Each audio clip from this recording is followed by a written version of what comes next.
En aquel tiempo, como algunos hablaban del templo, de lo bellamente adornado que estaba con piedra de calidad y exvotos, Jesús les dijo: esto que contempláis, llegarán días en que no quedará piedra sobre piedra que no sea destruida.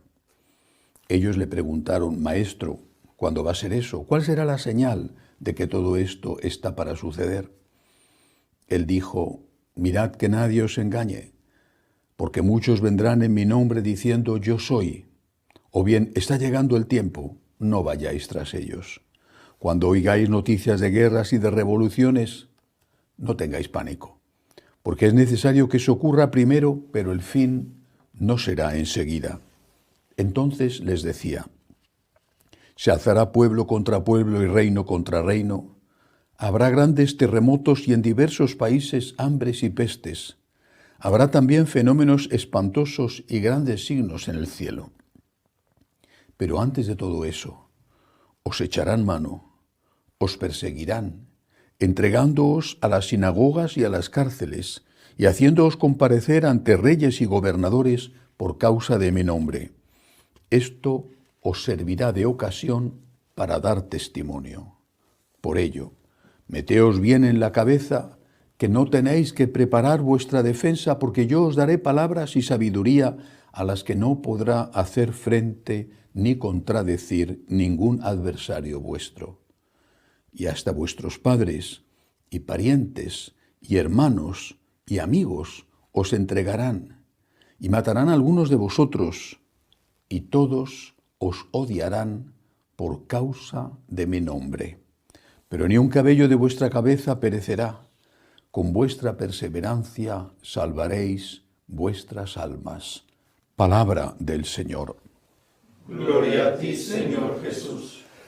Es un evangelio tan importante que merece la pena verlo con detenimiento. Al menos 3 puntos.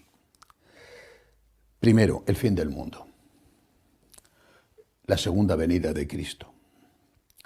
El Señor deja claro que no sabemos el día ni la hora. Dice que habrá unos signos que describe, que tendrán un valor, esos signos real y quizá también simbólico. Pero dice que no andemos detrás de los que dicen que tiene fecha fija, como ha ocurrido, por ejemplo, con los testigos de Jehová. Ahora bien, nos dice que sí que va a haber un final del mundo y luego un final de nuestro mundo. San Agustín, en su comentario al Salmo 95, tiene una frase preciosa. Dice: no rechaces la primera venida de Cristo y así no tendrás miedo a la segunda venida de Cristo. No rechaces al Cristo que viene a salvarte y así no tendrás miedo del juicio que vas a pasar cuando vuelva el Señor en su gloria y su majestad. No rechaces la primera venida de Cristo y así no tendrás miedo a la segunda. El fin del mundo en sentido universal, el fin de mi mundo con mi muerte, el fin de mi mundo cuando a veces tu familia se derrumba. No rechaces la primera venida de Cristo y no tendrás miedo a ese fin del mundo.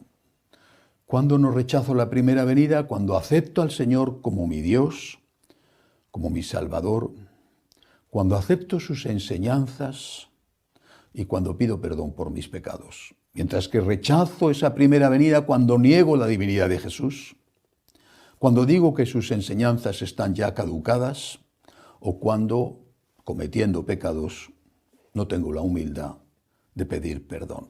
Primera enseñanza. No hay que olvidarla. No rechaces la primera venida, no tendrás miedo a la segunda. Segunda enseñanza, la persecución.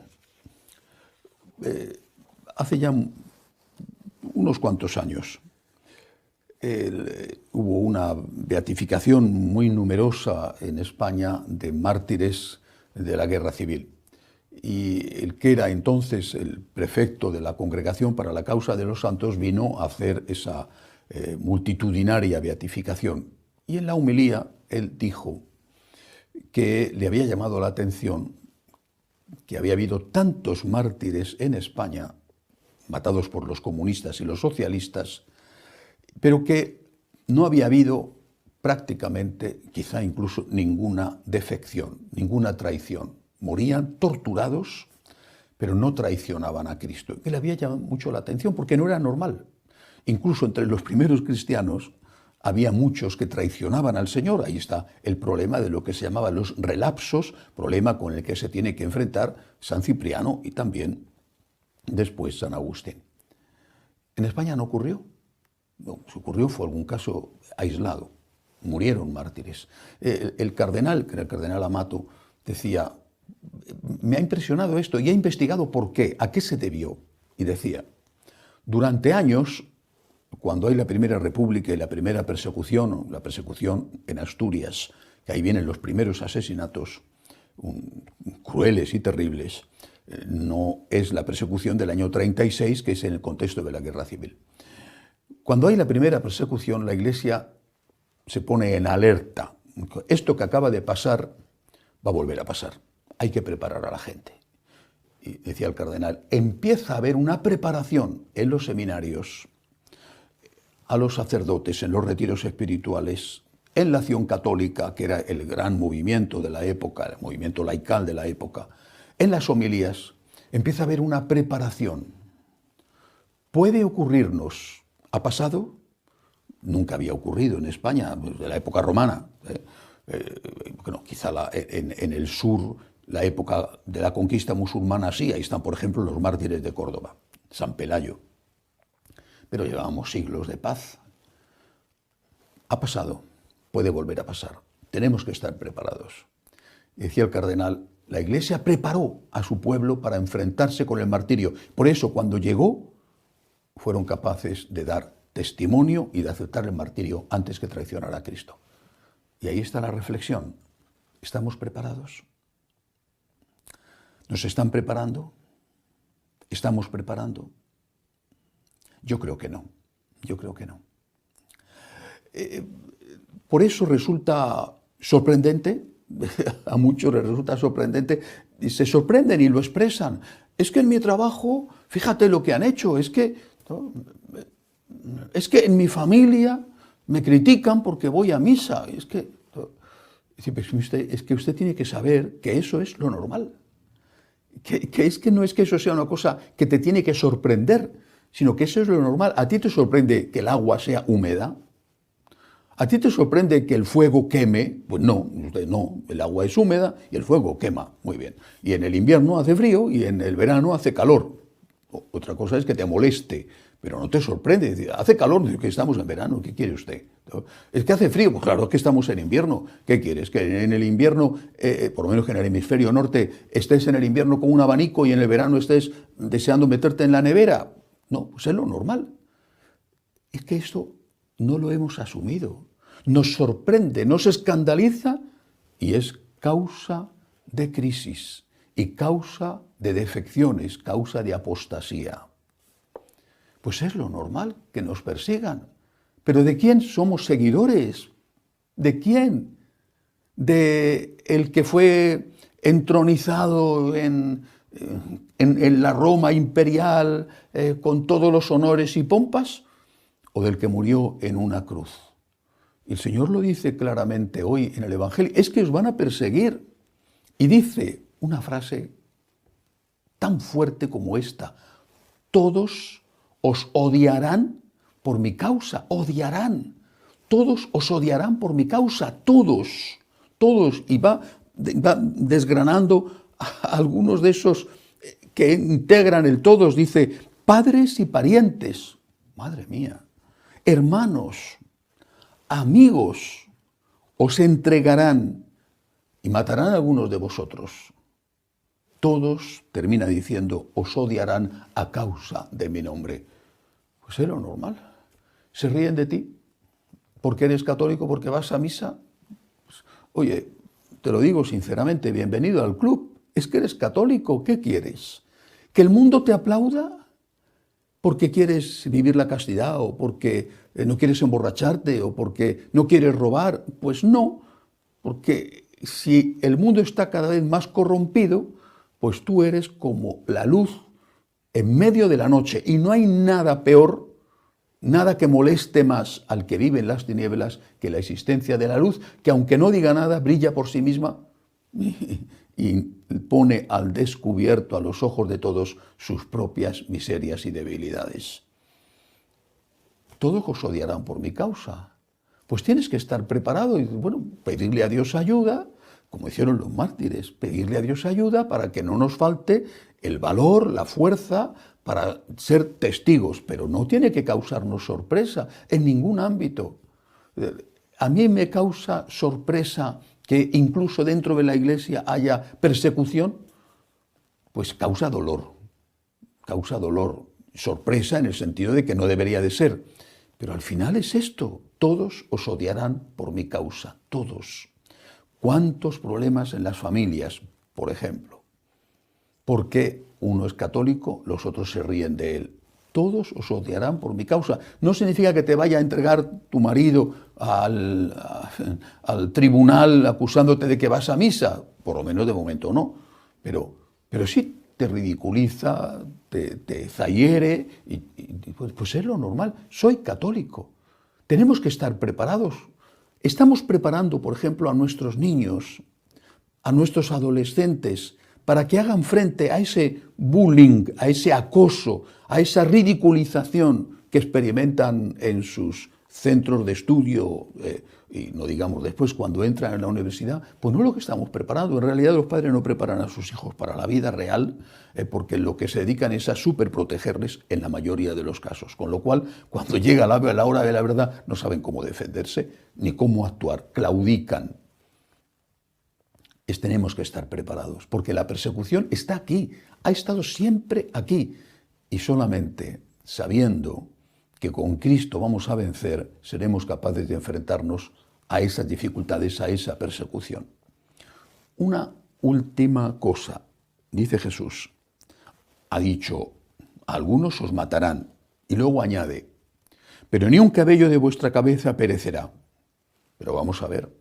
Si acaba de decir que algunos les matarán, es más que lo del cabello de la cabeza, que es que no te despeinas. Pues no, te cortan el cuello o te echan a los leones, que te despeinas por entero. ¿A qué se refiere? A la vida eterna.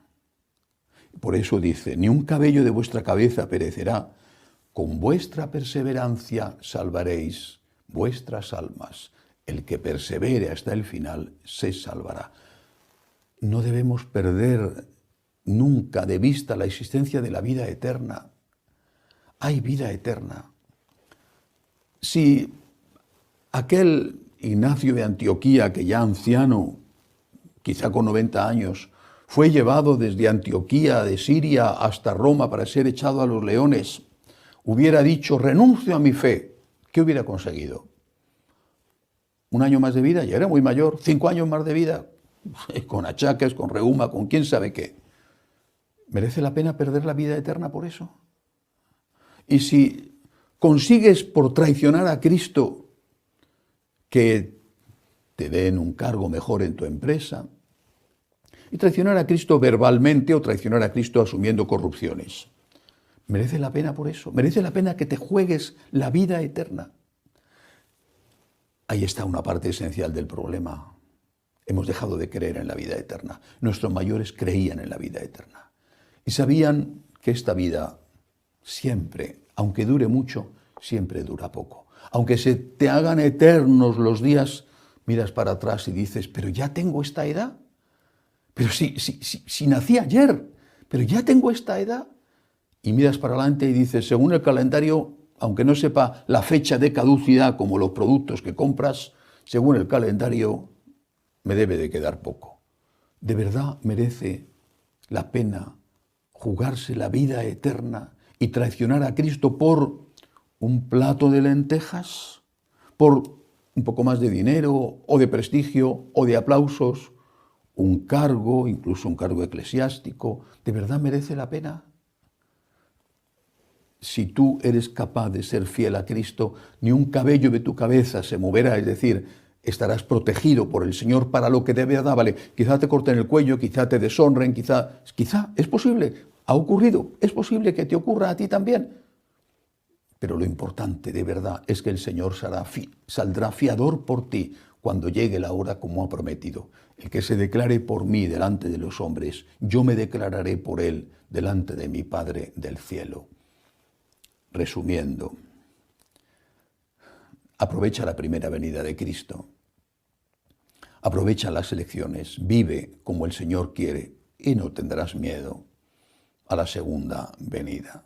Prepárate para la persecución del golpe de la espada o la persecución molestísima de los alfileres que te clavan cada día. Prepárate, es lo normal. Eres católico. Y luego no dejes nunca de vista, no pierdas de vista la vida eterna. Hay vida eterna. Y de verdad eso es lo que importa por encima de todo, salvarse. Que así sea.